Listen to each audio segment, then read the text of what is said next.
Then number 3 is count the cost. And we started looking at it, and we said the first thing, if you want to build a tower, is you need a building plan. Is that right? The second thing is materials that is needed. Is that not so? There's no way you can build a house without what? Building materials. You want to build a house now, you need cement. Is that true? You need sand. You need iron bars. You need iron rods. You need wood. You need gravels. Amen. So that is the next thing needed. So when the person sits down to count the cost, he thinks of which type of house, what is the design. Number 2, what do I need to build the house? Is that right? Then number 3, who do I need? The workers. Is that right?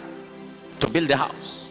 Because you can have the materials, if you don't have the workers, the material will be there. Amen. There must be people that are willing to labor. Are you getting me now? To get that building up. Then the 4th thing you need is a supervisor. In our terrain, we call them engineers. Is that right? The supervisor is someone who have experience. Is that right?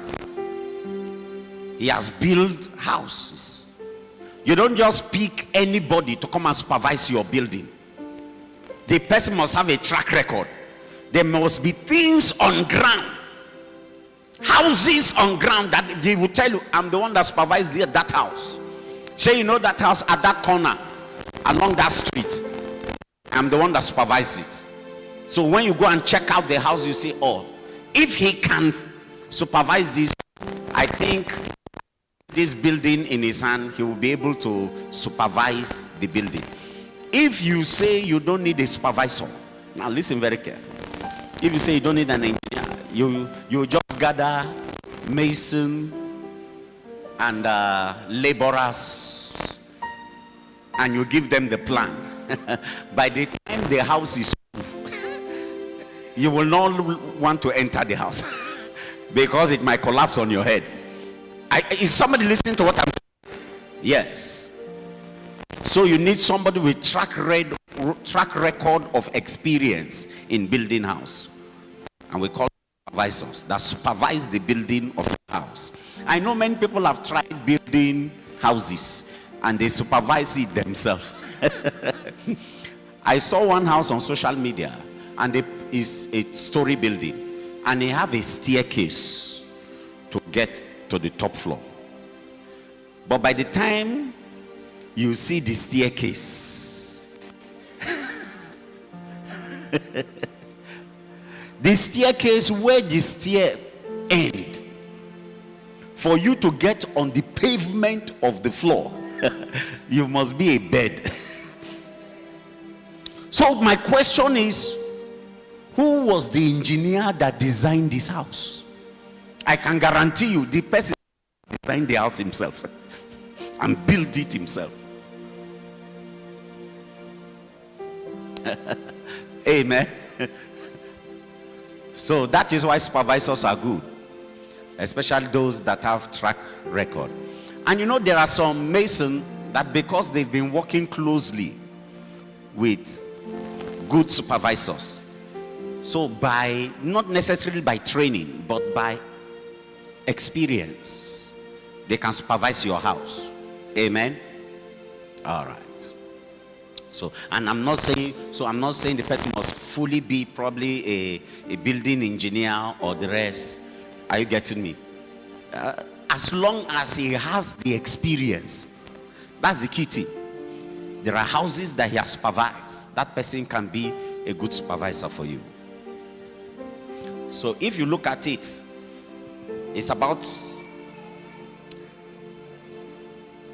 6 keys here that Jesus taught on how to get your dream accomplished, how to actualize any dream you ever desire. Jesus used the building of a house or a tower, but it applies, this principle apply in every facet of our lives.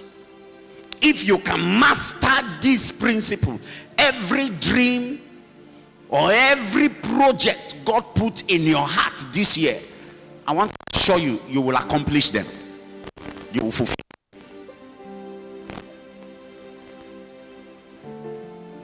If you have your dream, make sure it's